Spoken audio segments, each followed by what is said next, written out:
Right on. Moving on Hey up. guys, Savage Joy here with Real Progressives. I'm just bragging about my new setup with my headphones and microphone. So tonight I have one of my most favoriteest people in the world, Mike from Humanist Report. Thank you so much for coming back. Well, thank you for having me again. It's always nice to be invited back because that means that you didn't say anything too stupid the first time. So I appreciate it. Who am I to say someone said something stupid? Come on now.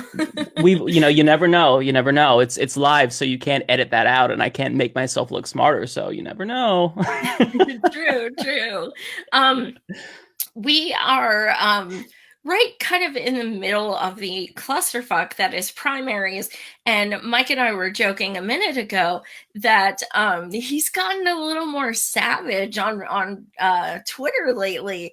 Um, I was like, I was just kind of taken aback, like, holy shit. Like, you were at, I forget what it was about completely, but you called, so you were like, you said to some dude, like, you're too busy riding his dick to Oh, something I can't else. remember. Like, That might have been about the Joe Rogan thing. yes. Yeah, I get in these moods where like in real life, I would never say that to somebody unless they were genuinely being like rude to me. But like since there's that depersonalization of social media, if somebody comes at you and they're getting on your nerves, you just kind of feel, inclined to bite back. But I try to not be someone who is like, hostile and whatnot because it's not a good look and it really isn't who I am. So I've tried to tone down my dickishness, if you will. But sometimes, you'll see one comment and it just kind of like eats away at you, and you're like, okay, I have to say something. So everybody has their moments, but for the most part, people who know me in real life know that I'm very chill, and I'm basically like the stoner mentality type person who gets along with literally anybody.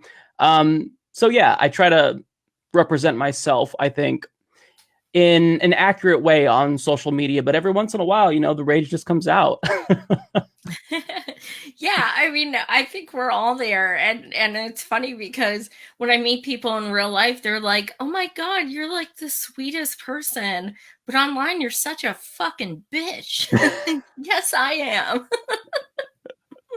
You just have that confidence because it's like, the barriers are kind of I mean, there's barriers there because you have that barrier of like there's somebody on the other end of the computer screen, but at the same time, there's no barriers because there's no repercussions in real life. Like if I walked up to somebody and was a dick to them, responding back, I felt like I would get a little bit ramped up and nervous, like, okay, I don't want to confront someone like that. That's just not my personality. I tend to avoid conflict. So online, it's kind of like you pull no punches because you don't necessarily have a reason not to. So I just try to be polite, but every once in a while, and it really depends on how pissy I feel. I like to tweet at Republicans and Democrats and name them sometimes, just because it's like, all right, you've done something that is so beyond the pale that I feel like you deserve to be called out in a really ruthless way. So I'm going to be a dick to you because you kind of earned it. But at the same time, is that the most meaningful way and really effective way to change somebody's mind? Probably not. Do I care in the heat of the moment? Not really. I just kind of want to bark at them. Yeah, exactly. It's good. And you're like, I'm not going to change this person's perspective, like, regardless of what I say. So I'm just Yeah. going to kind of let out some anger. Yeah. And it feels good sometimes. It does. And then we have our crews too, so like someone comes at Totally. you and your viewers are like, don't you dare talk to Mike like You that. got the backup from your click. It feels so good. Absolutely.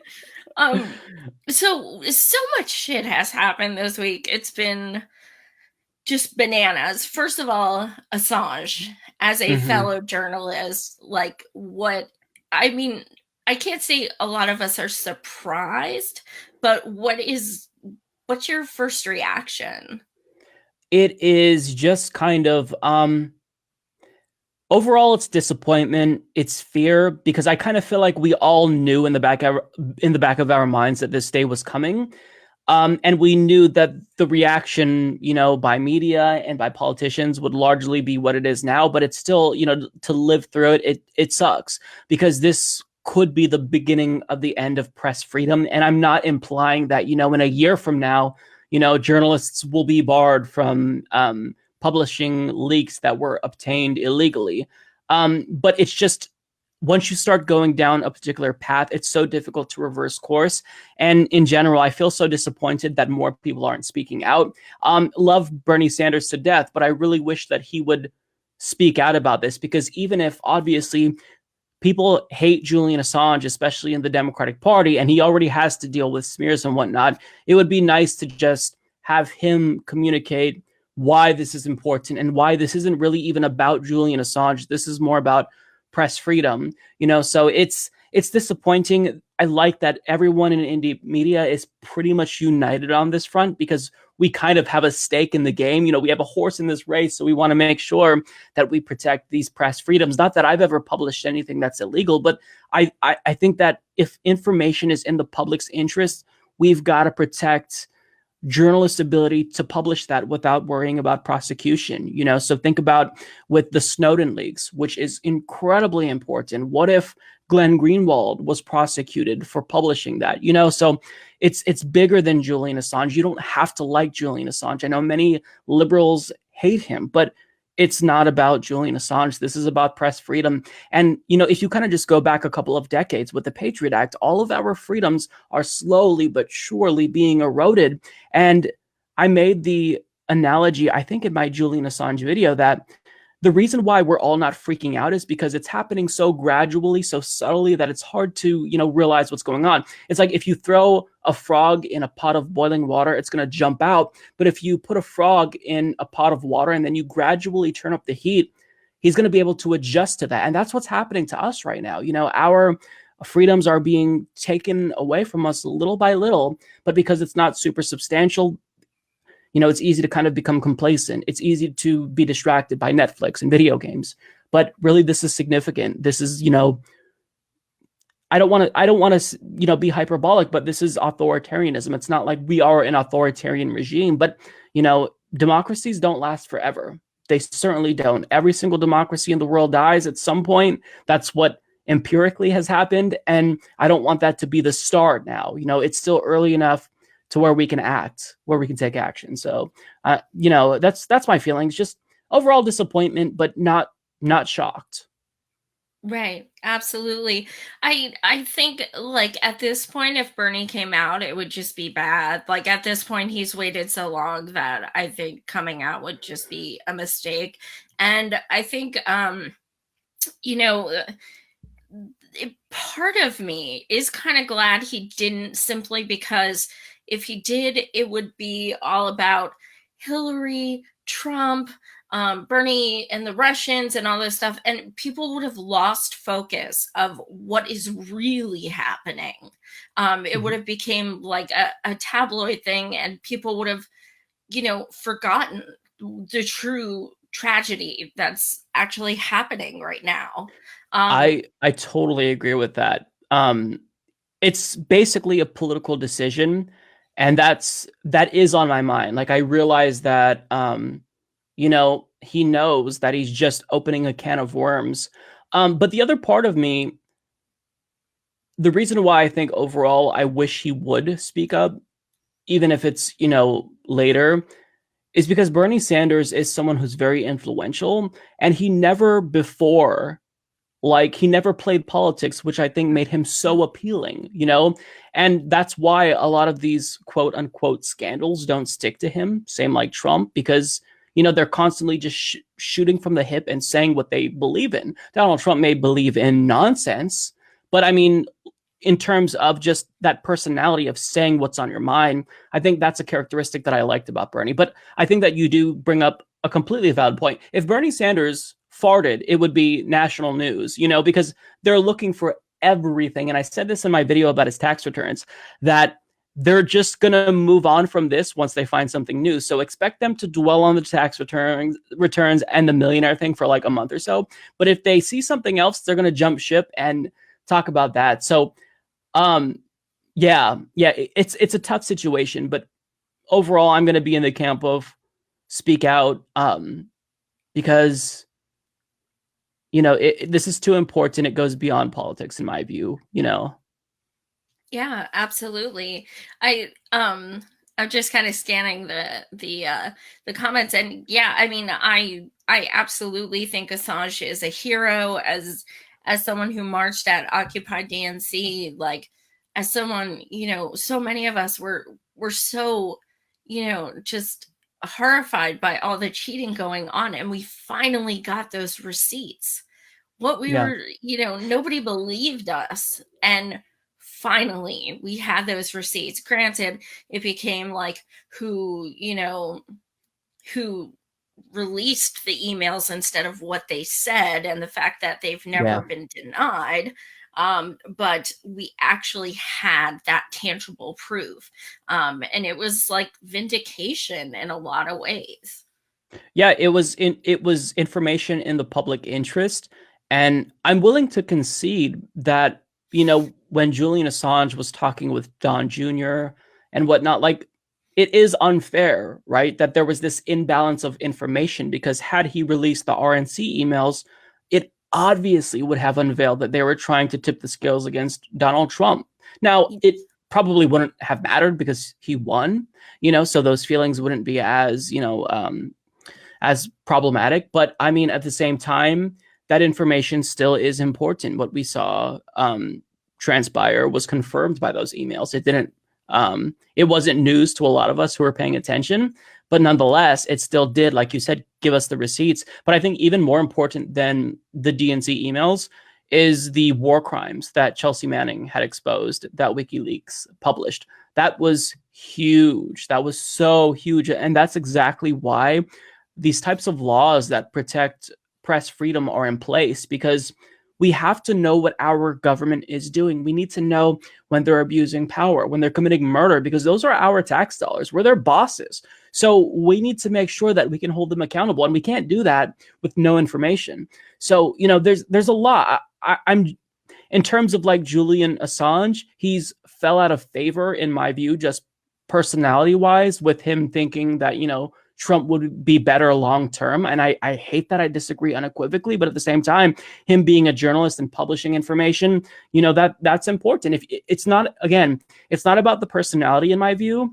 It's just about, the public utility, the importance of information. I'm always about voters having as much information as possible before they go into the voting booth, because you can't really make a good decision with incomplete information. You need to be able to make a very well-informed decision. And he did help with that process. Even if people don't like the way that those emails were obtained, it still, I think, mattered. Yeah, absolutely. One of the other things I wanted to speak with you about was with these these things coming out. What Chelsea exposed, if another country did that to our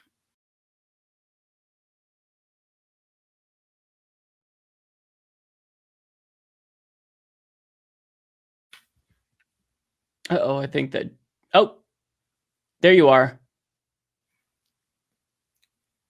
did you Can you hear hear me?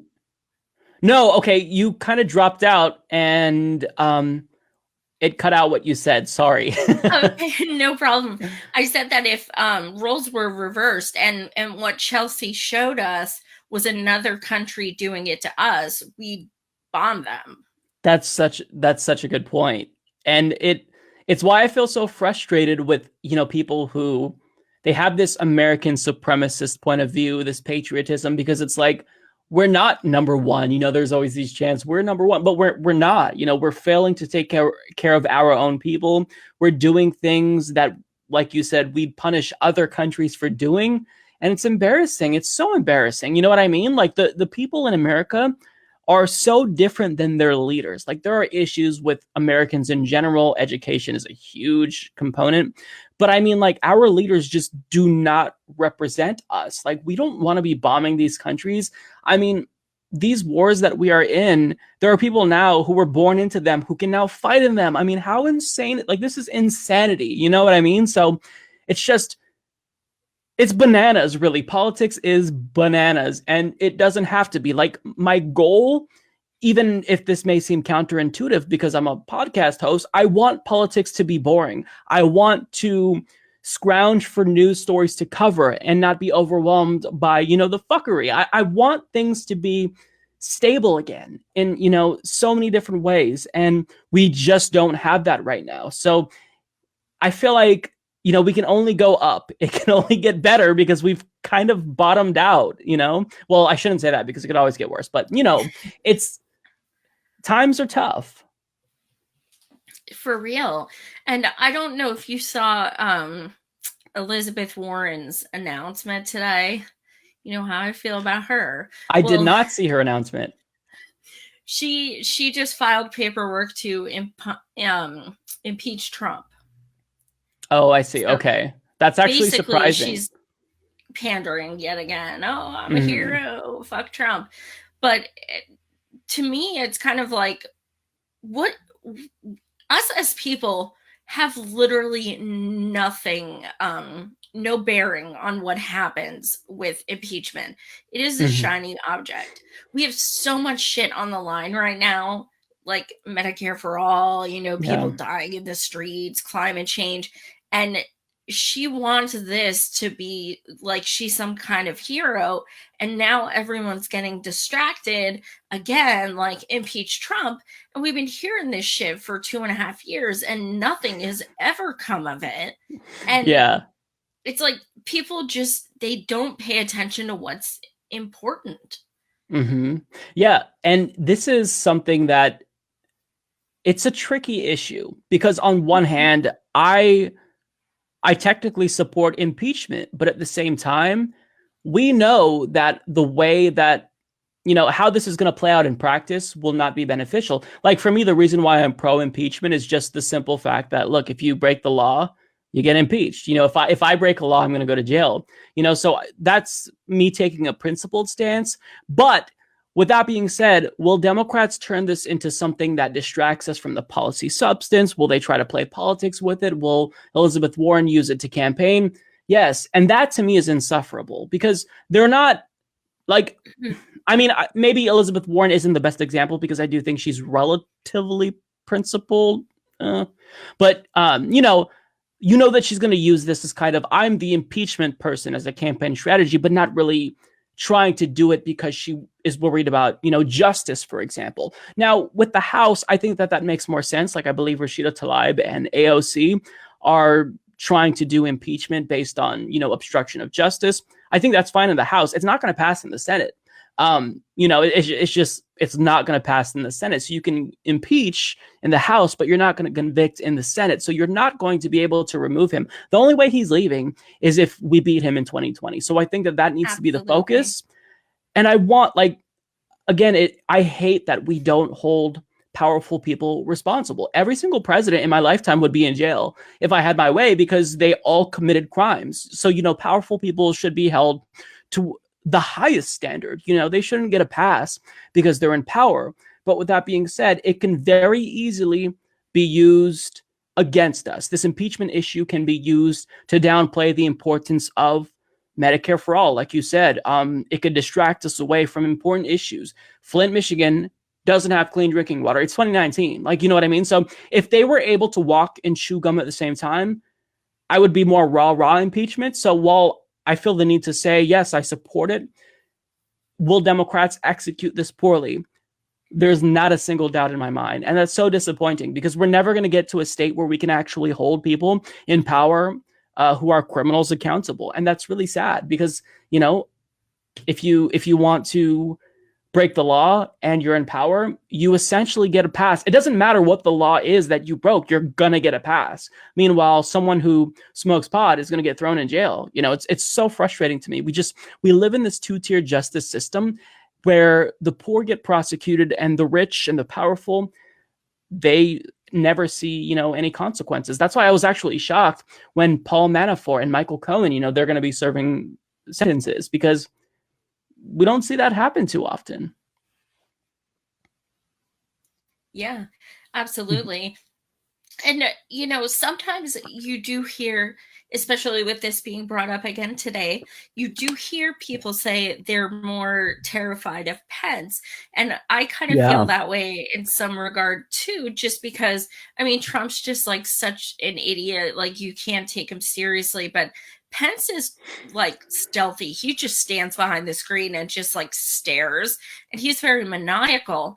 As a gay man, do you fear him being in power more than Trump because of his conversion therapy past and all of that?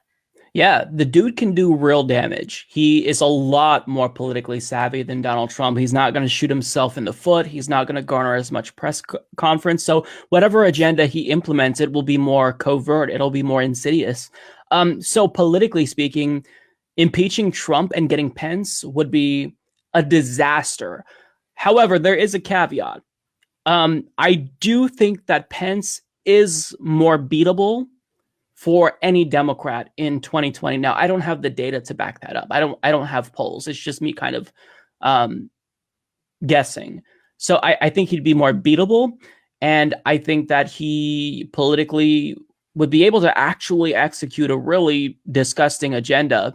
But with that being said, I do think it's important to try and disaggregate these two issues, what Pence could do as president and whether or not, we should say, well, Pence is worse, don't impeach. And I know that that's not the argument that you're making, but that's kind of the way that I'm thinking about this in my mind, thinking about, we're kind of fucking ourselves if we impeach Trump and we get Pence, because I just think he's worse. But at the same time, if we don't impeach Trump, then we continue this trend of, well, you break the law, you get to stay in power. So it's a conundrum. We're back to a corner, and regardless of how we handle the situation, we're kind of fucked either way. So it's something that I'm really struggling with, as a gay dude. Pence scares me so much, but he scares me not just for gay people, but just in general. I think that he would be more militaristic than Donald Trump. I think Trump, even though he is a buffoon, he does have some anti-interventionist instincts, but he's such a malleable person that all he has to do is listen to John Bolton for like 2 seconds and he changes his mind. Mike Pence is someone who he is pro, U.S. empire. So it just is really a sad situation that we're in. And I'm hoping that there's a light at the end of the tunnel, in a couple of years, with that light being Bernard Sanders, a beautiful old man who can save us. Please. Yes. Yeah.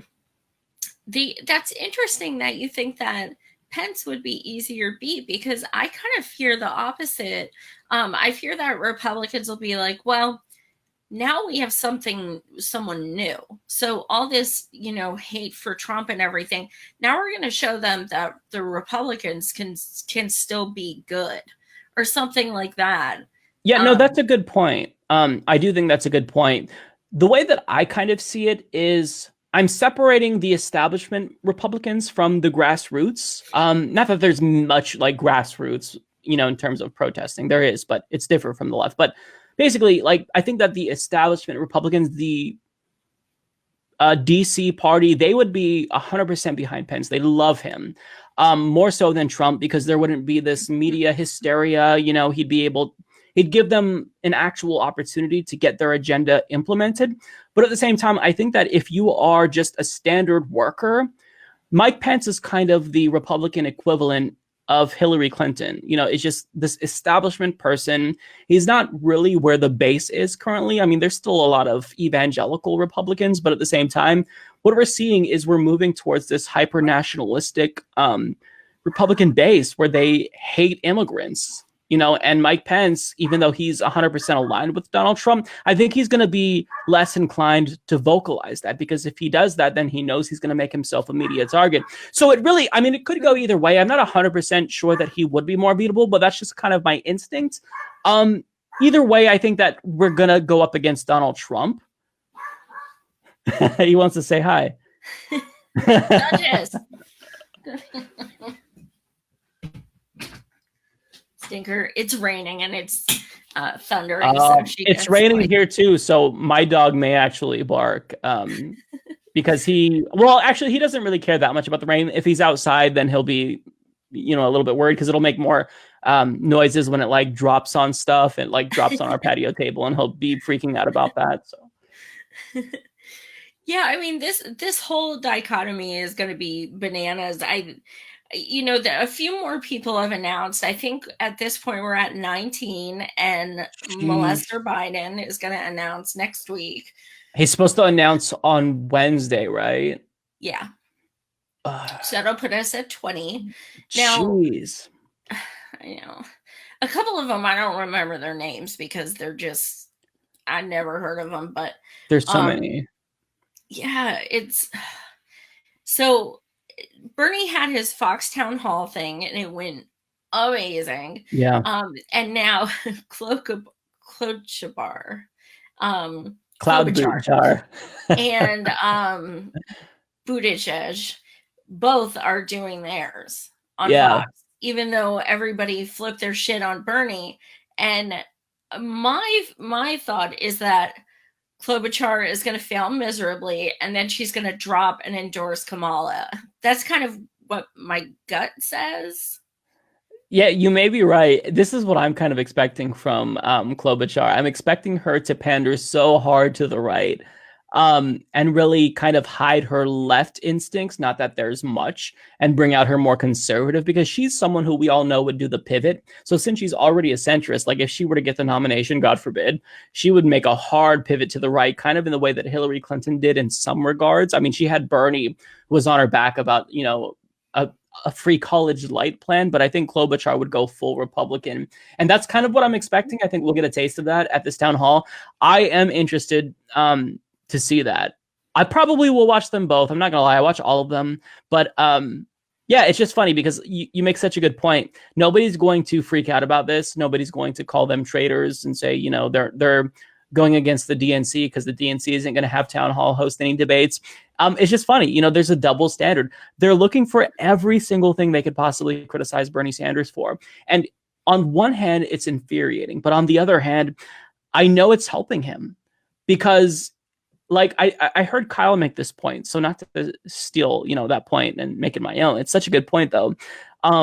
Basically, it creates this rally around the individual effect where we kind of get closer to Bernie as they try to criticize him because you become more defensive, and I think that's what happened with Donald Trump. And it's not just the Bernie Trump thing. This is going to happen with pretty much every politician, who has at least a minimal degree of popularity. So I don't think it's backfiring, and it's backfiring hard on them, which we kind of got some insight into the Democratic Party establishment. And they kind of acknowledge this. Like, if you saw the New York Times article, the Stop Sanders Democrats agonize about his momentum. Like, they know that if they attack him, then that reinforces this narrative that the establishment is out to get him, because they are. But at the same time, if they don't attack him, then he continues. So it's like they are kind of screwed. And I really love it. It brings a smile to my face to see them in this conundrum. Well, and Mayor Pete was in those meetings, those Stop Bernie meetings with Neera. And how come Neera gets to punch a Bernie supporter in the chest and nobody gives a fuck?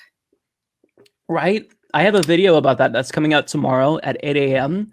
And basically my response was, holy shit, this is bonkers. Why is nobody talking about this? Because I feel like, and this is an analogy that I don't like to use, but if a Republican did that, they'd be permanently discredited. Like Greg Gianforte, he body slammed a reporter, and really, the establishment doesn't take him seriously, and they should not take him seriously because it's unacceptable to physically assault another human being. You have no right to do that. You're not defending yourself in this instance. But Neera Tanden does it. She goes on to be the president of the Center for American Progress. There's videos of her and Keith Ellison like holding hands. She's so amazing. It's frustrating. There's a double standard, and it's so painfully obvious that I don't get how more people don't see it. And I think that most people do, but there's still enough Democratic Party loyalists that it frustrates me. There's no objectivity. Like, I think that what separates us from the Democratic Party loyalists is that we are fully aware of the fact that our favorite candidate, Bernard, he's not perfect. Nobody's perfect. You know what I mean? He has certain flaws. I wish he would improve on Israel Palestine, for example, even though he has a ways to go. But with them, it's always, 100%. They're never wrong. They're never wrong. They're never wrong. And any criticism is bad criticism, and it's frustrating. I hate that because you have to be objective, and it comes off as disingenuous, to hold Bernie to a completely different standard. I hate it. It's frustrating. It's why basically this week was like half Bernie videos because there was so much of that. Yeah, absolutely. And his taxes, he finally fucking let out his taxes. I was so sick of people asking. I'm like, Jesus, just fucking release him already. But I know, like, I get the trepidation because now he's a millionaire. I get it. But for people calling him the 1%, it's like you can't add because I did the research, there's over 17 million millionaires and there's 1,600 billionaires. Therefore, billionaires are 1%. Millionaires are not. You can't have 17 million millionaires. That's not 1%. Yeah. So people are trying to make this whole thing like it's a hypocrisy, and then they're like, well, he didn't give crap to charity. Actually, yeah, he did. He didn't deduct it. Here's the papers on that. Yeah. Like, not everybody. I don't deduct shit I give to charity. I never deduct charity stuff. I do deduct because in Oregon we get like a $50 credit for donating to political campaigns. So I'll take that deduction, but I don't do charity either. I mean, it kind of defeats the purpose. I mean, it's like I'm giving you this out of the kindness of my heart, but I fucking want that back.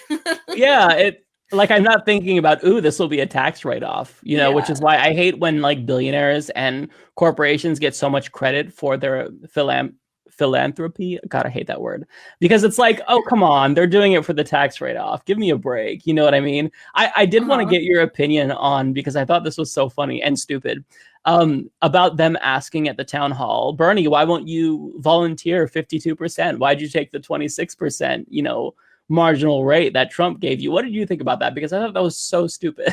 It was a gotcha question. Yeah. It was like, Bernie, you should have known you were going to end up having a best-selling book, and you should have prepared to give more money away so that just in case. To those people, he'll never be okay. Like he'll, and okay, so let me ask you this, because I kind of hate talking about it because I don't want to be that person, but do you feel like there is some kind of correlation with him being the only Jewish candidate and the fact that people are so freaking obsessed with his money? I mean, it's certainly possible. It's something that I wouldn't rule out entirely.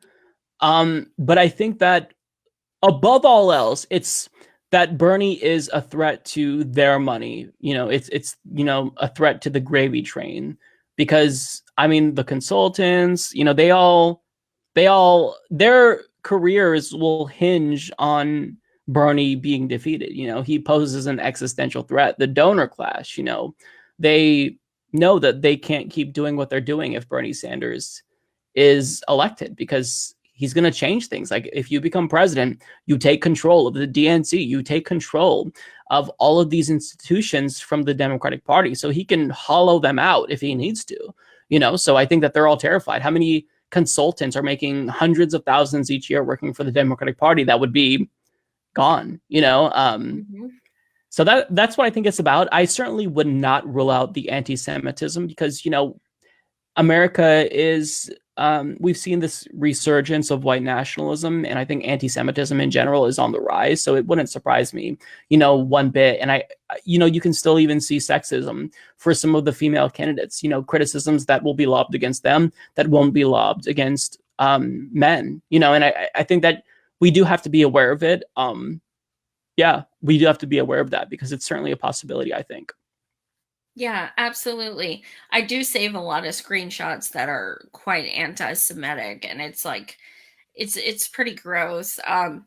But you know, this country unfortunately is so huge with identity politics, and we saw what that got us in 2016. It gave us Trump. Yeah. um so you know, and plus, how do you feel when people say Bernie's just another old white dude? Because I mean, he's Jewish, so Hmm. he I don't really, don't you think that's kind of fucked up? I do. I think that you're reducing him down to just his identity when the reason why he has so much support among young people, now among women and people of color, is because he represents them. And I always try to make the point to differentiate between two different types of representation. There's descriptive representation and then there's substantive representation. So descriptive just means that there's people in Congress and, in power that look like you and I. There's enough women, there's gay people, and currently we're obviously not at parity. Women are half the population, and I don't know what the number is. It's less than 30%, I believe, in Congress. So that's descriptive representation. And I think it matters because oftentimes descriptive representation translates directly into substantive representation, which means that, these are individuals that represent those marginalized groups in a very meaningful way. Now, Bernie, he may not fit, into that descriptive category, but he certainly represents these individuals substantively. Now, I think that he can improve, but certainly more so than other candidates. Does he actually care about improving their lives? And does he have a real social democratic wealth redistribution plan that would help them? Unquestionably. So, the identity politics thing to me is a little bit frustrating because Democrats do focus a lot on that. And what they really do is they weaponize it. That's really problematic because identity politics in and of itself, it's always going to exist because we all have different identities, But what really is gross is when they weaponize it, because then that makes actual instances of like sexism be belittled. Because if there really is somebody who is facing sexist backlash, for example, then everybody's going to say, oh, well, there they go again. They're it's like the boy who cried wolf, but they're doing it for this really nefarious political agenda that they have, to protect neoliberalism, because you have two parties on the right and then on the center right, but they have to pretend to be left. So the way that they do that is they play up the social benefit, the social aspect, but they're not even that great at that. You know what I mean? Like, they love to talk about how wonderful they are on gay rights, but how many times were they about to fold back in 2010 for the repeal of Don't Ask, Don't Tell? I'm surprised they actually did it. But you know what I mean? It's like they're trying to boost their credentials, their left-wing credentials, with the social politics, identity politics, but they're not even good at that, and they're hurting us because they're weaponizing, racism and sexism to protect neoliberal candidates that suck, quite frankly, But people are dealing with racism and sexism, and we need to address that. But the way that they go about doing this, it just hurts everyone, and it's so frustrating. You know what I mean? Because everyone, and look, to be clear, I think that Republicans do the same exact thing. They focus on white identity politics, focusing on immigration. This is identity politics. This is more of a social issue. They'll try to make it about economics, but really, this is a social issue. And that real agenda is starting to show through the cracks. You have Tucker Carlson talking about, oh, America's going to be dirtier. So we know what this is about. So these corporate shells of parties are just using this for their own neoliberal agenda. And it's so disgusting. I hate it. Yeah, and the epitome of that is Nancy Pelosi, who could not I love that. who could not defend Miss Omar because she said she wanted to speak with her first. What is there to talk to her about? Like, you paraded her around for 3 months. We have the first Muslim, and we have all these, women of color now, and all this shit. And now she's getting death threats, and you're saying you want to talk to her before you make a statement. How disgusting is that? But she doesn't lose support. No, and it's driving me nuts because there are people who are trying to convince us that she's progressive when she's she is a conservative. There's absolutely no denying that. Like, she is firmly right wing. And that's just because, part of it is the Overton window shifted so far to the right. But you bring up such a good point. Like you see here on the cover of Rolling Stone with AOC and Ilhan Omar. So it's like, I loved the point that Rashida Tlaib made. They'll trot us out, when they want to prove how diverse the party is. But when we actually want to do what's most important for representation, getting our point across, having a seat at the table so we can express what impacts our community, we're told to shut up. We have our own leadership dogpile on us when Republicans are doing things that are facilitating literal death threats. Like, I genuinely am concerned for Ilhan Omar's safety, like genuinely. And I was like gutted when I saw Trump tweet that video out, because it's like, you're putting her life in danger. Like, what the fuck? How is not all Democrats, every single Democrat coming out and saying, this is unthinkable. What are you doing? But they didn't. Like you said, Nancy Pelosi had to talk to her first. Okay, well, thank you. You just showed that you are not a leader. You're a feckless leader, and you're a terrible person. Like, how do you not just on a human level reach out to someone in your caucus who's a subordinate to you and say, listen, I understand what's happening here. We're going to release a joint statement. We're going to do a press conference. Nothing. You get nothing. So it's like Rashida Tlaib was so on point when she said that. Yes. Yeah, absolutely. That was so strong of her, because, and then Nancy, I guess it was a day or two ago, comes out and said, whatever, there's like 5 of them. Sorry. So you don't tell me you're not considering yourself one of them, okay? But did you catch it at the end though, Joy, when she's like, there's like 5 of them, but I'm a progressive. It's like, wait, what? Are you one of the 5? Like, what are you even saying? Like, it's just incoherent gibberish at this point. And it's because, like, if you don't have a real cohesive ideology, if you're not driven by principles, then you start sounding like Donald Trump. Hate to say it, Pelosi's kind of sounded like Donald Trump. It's like, you're not making much sense. Well, he did endorse her after all. From money, you're not progressive. If you're against Medicare for all, you're not progressive. Like, these are just facts. Those stop. 2 things, you can knock people off left and right. Therefore, hey, what are we down to? Maybe 3 of the 20 candidates, maybe. So right there, it's like, bye. Like, then this woman came out, and I can't remember her name. I never heard of her. She's obviously a huge shill. But she came out today and posted an article. One of my viewers tagged me, and it stated that 26% of Bernie supporters said that they would rather vote for Trump if Elizabeth Warren was the nominee. Oh, that's complete bullshit. I would vote for Elizabeth Warren if she was the nominee, and I voted for Jill Stein back in 2016. And look, like, I don't have to vote for a Democrat. I'm in a deep blue state, but I would actually vote for Elizabeth Warren because I think she's good enough. Although the Medicare for all thing is it's a big thing for me. But that figure is complete bullshit. Like, what? But like, would vote for Trump instead. Like, I'm kind of like, well, like, I wrote Bernie in, so I voted for Trump. Like, is that what they mean? But the thing is, I called the woman out because I was like, look, it does not give any numbers at the bottom of this. It doesn't say how many people they asked or anything. So I bet it was like 100 people.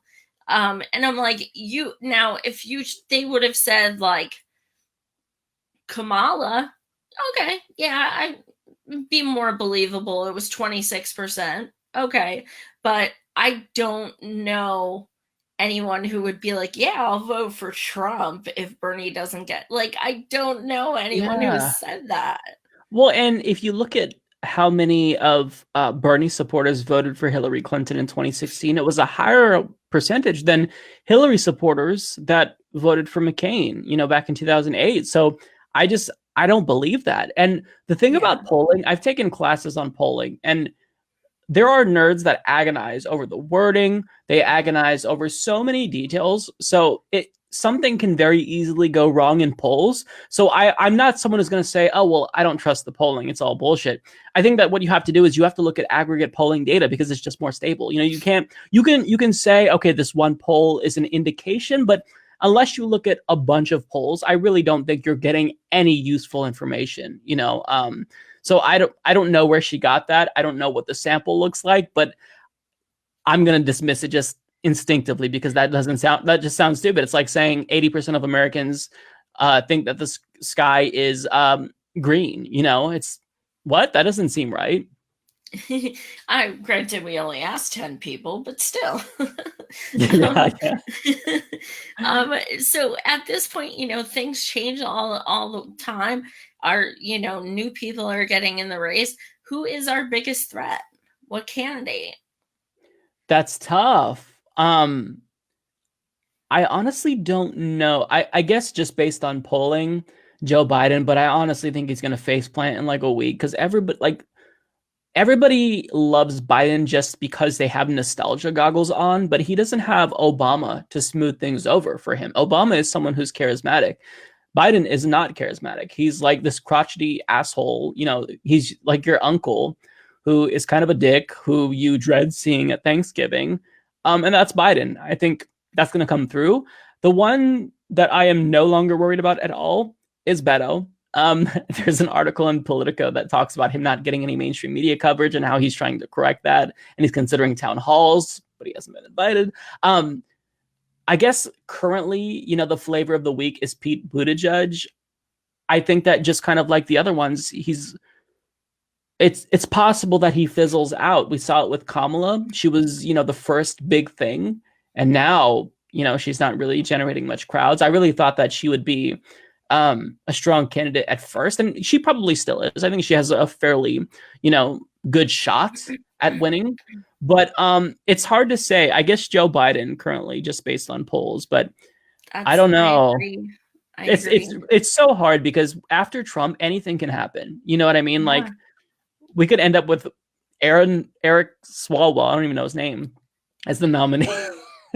Yeah, freaking Hicklehopper or whatever the hell it is. Oh, what's his name? Hickenlooper. Yeah, and John Delaney. Like he's drawing in crowds of like 4 or 5 people. I'm not sure if you've seen. I saw that. I laughed so hard when I saw that because it's like Carly Fiorelli. Fiorina. Yeah, oh Fiorina. She like you don't post she that. was drawing. Yeah, you don't post that picture. You don't do it. You just take like a selfie with all of those people. You don't that's so embarrassing. Like Beto did like a picture with people on a tree stump and it looked like a small crowd. I counted, it was just over 100 people. And it's like, you raised 6 million, dude? What? So I don't know. It's hard to say. I can't see anyone winning but Bernie, honestly. And I think that part of that is me being biased and having cognitive dissonance. And I want to believe that, obviously. But at the same time, I'm trying to separate that. And really, these people are not very strong candidates. They're all face planting on Medicare for All, even Elizabeth Warren. Like they're all walking back. The only 2 people who are good on Medicare for All is Bernie and Tulsi. But even between them, there's some distance because Bernie says, you're damn right, I want to get rid of the private health insurance companies. So I can't see anyone but Bernie at this point. Joe Biden, like, I don't know. I don't want to make a prediction because my predictions suck, but everybody hates him. I don't know. Yeah. I mean, oh my God. I see nothing redeeming about that man. Literally nothing. Nothing at all. So speaking of Tulsi, granted, this is all just, you know, being presumptuous at this point, but people still feel like she may be having a deal with Bernie to give the delegates, endorse, and maybe be vice president. What are your thoughts on that? I don't think she has a deal with Bernie. I think that she is genuinely running to win. And I am glad that she is running because I've said this before. I think that there's probably going to be a collaboration between, you know, the 3 progressives, Tulsi, Bernie, and Elizabeth Warren. And I do think that if we have like a Bernie Tulsi ticket, it's good to boost her name recognition and get her ideas out there ahead of time. So I think that, you know, her running is it's good for Team Bernie Tulsi potentially because I think that he would consider her. I'm not sure where I stopped. You don't think that they're collaborating, Tulsi and Bernie are collaborating. You think that she is in it to win it. I do. But you wouldn't put it past them to have like a three-way Elizabeth, Tulsi, Bernie thing ultimately. Yeah, I kind of feel like they know that there's kind of like this what's the word for it? I'm blanking on it, where you have like this agreement that's kind of just assumed. There's a word for it that I can't think of, but I kind of feel like they all just know that they're ideologically aligned and they're probably going to work together. The only one that I would fear would not do that is Elizabeth Warren, because I feel like she doesn't have the best political instincts, or maybe she does, but she just listens to advisors. So she might want to pick someone who is more centrist to kind of quell the fears of her being a far leftist. You know what I mean? But I really feel like Bernie and Tulsi are very likely to work together. So I think that, I really like that Tulsi is running because I want her to boost her own name recognition. If she's on the same ticket as Bernie Sanders, she's really my ideal VP ticket of people who actually would, or VP choice for Bernie, of people who would be considered. Obviously, Nina Turner is my number one, but I just don't think that Nina Turner wants it. But that would be a little bit crazy, now the two best senators. And we still have somebody like Jeff Merkley, but then who's like second best, Sherrod Brown. You know what I mean? So I do worry about losing two senators who are good. That's the only reservation I have about Elizabeth Warren. But for the most part, I'm going with the people who I think are going to support Medicare for all. And I think Bernie and Tulsi are, they're the best. And that could change. Like, I'm just kind of leaning in that direction. But either way, I think that Tulsi, I can't see there being some type of agreement between her and Bernie because they just don't really play like that. Like, I don't think they scheme behind the scenes. I think they just kind of, Tulsi's running. And if she can beat Bernie, then okay, Bernie, let's go. You'll be my vice president now. You know what I mean? So yeah, I don't see a deal, but I could be wrong. I don't know what goes on behind the scenes, but I like them both. But of course, I'm a Bernard brother, through and through, just because the Medicare for all is my number one issue, and I think he really is the strongest. Yeah. Sorry, I was scanning the comments. I'll look through them too. I haven't been paying attention to them. What was I gonna say? Yeah, as I would be pretty heartbroken if Bernie worked with Warren, just because she's like, I'm a capitalist in my bones, and like, is kind of back and forth on Medicare for all, which is very important to me personally, and also for others. She takes tons of corporate money. I can't get down with that. That's true. She did meet with Hillary in February. Why? I don't know, but I don't know why she would. I think Elizabeth Warren is someone who, and this is the way I see it. This is all speculation, so it may be conjecture, but the way I see it is that she just doesn't have political courage, anywhere near the level that Bernie or Tulsi has. She will appease the establishment no matter what. So she's not going to be willing to ruffle feathers, which is why if I had to choose, like right now, I'm heavily leaning towards Bernie and Tulsi. The only reason why Warren is even still a consideration for me is because she's been proposing things that are phenomenal, like the wealth tax. She's coming out with things that I really like. So there is that innovation that she has, but at the same time, I don't need her in the White House to do that. As a senator, she could give these policies to President Bernie and have him pass it, So, yeah, I totally get the reservations with people and Warren. I think that's you're right to be skeptical because I still am as well. But yeah, there's a lot to consider. And either way, as long as Bernie is on the ticket, I'm going to be super stoked. But if it's Bernie Tulsi, that's pretty much as badass as we'll get in terms of a ticket, probably in my lifetime. Like, I don't think it's going to get better than that. Unless, like, we get the two terms, Bernie Tulsi, and then Tulsi runs with Nina Turner, then it's like, head explodes. Yeah, well, I don't know if you saw the video on my Twitter or Facebook, but I met Miss Nina for the 4th time on Sunday. Wait. You met her for the 4th time? Oh my God. I'm so jealous. she is fire. And I was like, Nina. So it's on video. And I said, just so you know, I don't expect a response, but I am burn and turn 2020. So let him know. Burn and turn 2020. What did she say? Because I saw the video, but I think I missed the last part. She just said, burn and turn. I said, yes, burn and turn. And she smiled and goes, all right. I was like, yes. That's awesome. Right. Somebody in the chat says, can you tell Mike UBI is a neoliberal wet dream?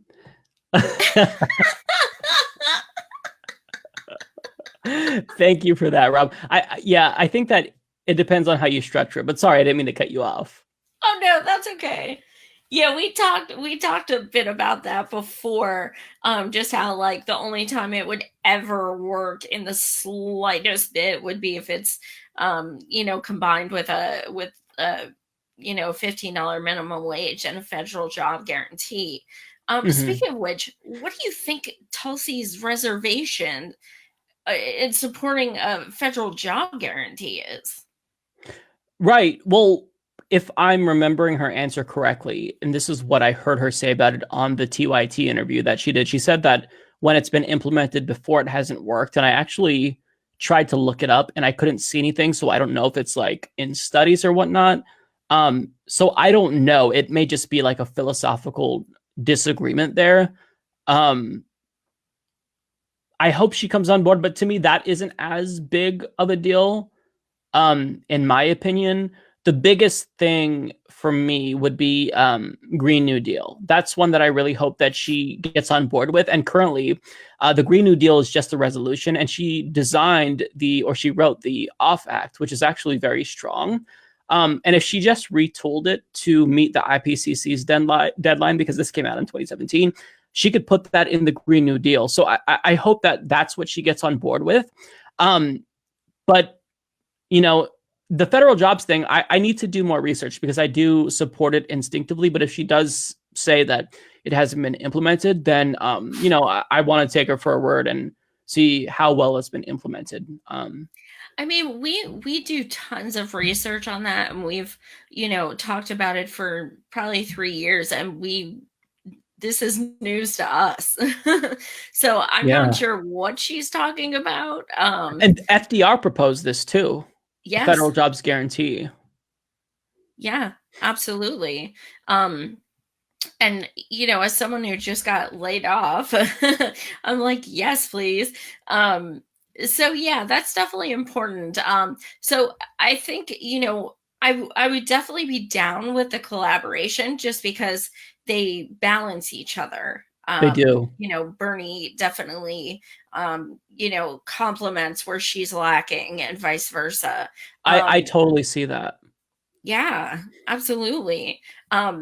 So what do you think is the most important topic we're facing right now? What do you think we should all be focused on? It's hard to say, because we have to do something about the two major crises: climate change and healthcare. People are literally dying every single year because they don't have health insurance. But also, we go extinct if we don't take action very quickly with climate change. So it's tough, but there's a third issue. Can we even get these things done if we still have money in politics, if billionaires can buy elections, if Citizens United isn't overturned? So it's so difficult, and I don't envy Bernie and Tulsi if they get in. Like, where do you even start? That's what I've thought about before. If I were elected president, which I never ever want to be, what would I do? Like, what do you start with? There's so many crises. You know what I mean? I guess I would initially try to plug the holes that's causing the ship to sink, but there's like multiple, so it's tough. I hope that if I had to guess, he'd probably do Medicare for all first, because you strike while the iron's hot. There's 70%. Polls are going to go down quickly well, I shouldn't say that. Polls could go down if Republicans hammer away, at it. So do that first. And really, here's what I hope. If he is able to win and Democrats get the House and the Senate, you push out so much policies, so much. Because that's kind of what FDR did. He pushed out the New Deal reforms. Like, it was just one after another after another. And you need to release all of these policies quickly because you need to see what the aftermath will be like. Like, FDR was dealing with the Lochner era, so the Supreme Court was shooting down everything. So then he had to respond to protect the policies and protect the New Deal. And he was saying, look, you want to fuck around, we're going to do a court packing plan. So keep that shit up. And, so they were afraid of that. And also the makeup of the court tended to change around that time. So I want him to just get in there and just pass like 10 policies in like a year, 10 major policies in a year. That way he has at least 3 years to see the reactions, see the Supreme Court, see the constitutional argument. But they really have to be clever. Like, all these policies, they need to write them specifically anticipating, a constitutional challenge. Like, you pass Medicare for all, it's going to the Supreme Court. So write it so it's foolproof. Like, copy and paste portions of the Constitution into it. You know what I mean? Like, I mean, not literally, Absolutely. but make it foolproof, because this is it's going to be a tough fight. Anything that he passes, you're going to see a very obstructionist Republican Party. And you're going to see a lot of Democrats that he's going to have to crack some skulls, which is part of the reason why I'm leaning more and more towards Tulsi, because she doesn't care. Like, she realizes that the Democratic Party establishment has already shunned her, and she doesn't give a shit about being in their good graces. Elizabeth Warren is going to try to make them all hold hands and sing Kumbaya and meet them halfway. And we don't have time for that. We don't have time for politics. We've got 12 years for Medicare for all. People are doing GoFundMe's for healthcare. You're one of them. My niece is one of them. We got to get it done. No time for politics. So I really hope that whoever he has on his team, and I think he's going to have some very brilliant people, they're going to write this to be foolproof. And even if it's foolproof, it's going to be challenged no matter what. I saw that he just brought on Stephanie Kelton as well. So he has smart people around him, actually smart people. I know Trump said he would, and he got the biggest neocons in the world. But to get back to your original question, what he should focus on first, I think those are the big three, but do it quickly. Really fast. Take advantage of a majority if you have it. And if you don't, still fight. Well, he did come out with, I believe it was 2 days ago, he came out with something stating his very first day in office, he would put an end to all fracking. No fracking in the United States ever again, like, for any reason. It will not be approved. That's great. So basically, I'm assuming it's the U.S. government will not give contracts to yes. fracking companies. That's awesome, because that's just a really quick. I love it. Yeah. So he's already thinking about when I'm in. I think he thinks he's going to win, because, I mean, if you put 2 and 2 together, seems like, that's the way that it's going. Him versus Donald Trump, I think that would be so great, because Trump is terrified of Bernie Sanders. He's the one politician that he doesn't really attack. He calls him Crazy Bernie. It's like, who gives a shit? Like, Crazy Bernie? You are like losing, your brain is melting out of your ears, and you're going to call him Crazy Bernie. And I love how he's going to attack Bernie, and Bernie is just going to continue talking about policy. I'm excited to watch those debates. Oh my God. I would give anything. Now, Warren, if Warren goes up against Trump, he will decimate her. She will be annihilated. Yeah, I have no question about that, because she has to respond to every single point. And this isn't me criticizing her character, because I have the same type of personality that Warren has. Like, I feel the need to respond to every little thing. And I am not suited to debate someone like Donald Trump, who's going to be gish galloping the whole fucking time with just nonsense. You need someone who is going to come with a clear message, who is going to allow his stupid attacks to just bounce off of them. The only 2 people I can see doing that are Bernie Sanders, Tulsi Gabbard, and maybe Beto O'Rourke. I think he could, because in his debates with Ted Cruz, he kind of did a good job at debating him, although he's super, super like weak and mealy mouthed. So really the only 2 people I have confidence in is Bernie and Tulsi. But again, I kind of feel like maybe that's just because I'm biased and I like them. But I also kind of like Warren, but I just don't think she'd be a good debater. I know, I'm sorry. I'm trying to be, it's you know what it is? I think I just figured myself out. It's nostalgia, right? The same way that centrist Democrats feel about Biden is the same way I feel about Warren. I just always liked her. So I haven't like psychologically adjusted to 2016 when she showed that she doesn't have a spine. So I think that I'm clinging to that. But I think the people who are more skeptical are probably correct. You're more correct than I am. I can admit that. Yes. Well, thank you so much for joining me again, Mike. You are anytime. Well, thank you. Thank you. I love your show as well. And your audience is so nice and lovely. I'm trying to go through the comments and not ignore them. But it's hard to like, I can't, it's hard for me to do two things at once. So I have to like either talk or read the comments. So I'm sorry, guys. Well, thank you so much for coming again. You're one of my favoriteest people ever. Oh, that means so much. And the feeling is mutual anytime. Thank you. And guys, Ron Placone just asked me to come on his show Monday. So we'll be posting that Monday. So thanks so much again, Mike. Much love. Thank you guys for watching. Have a great weekend. Take care, everyone.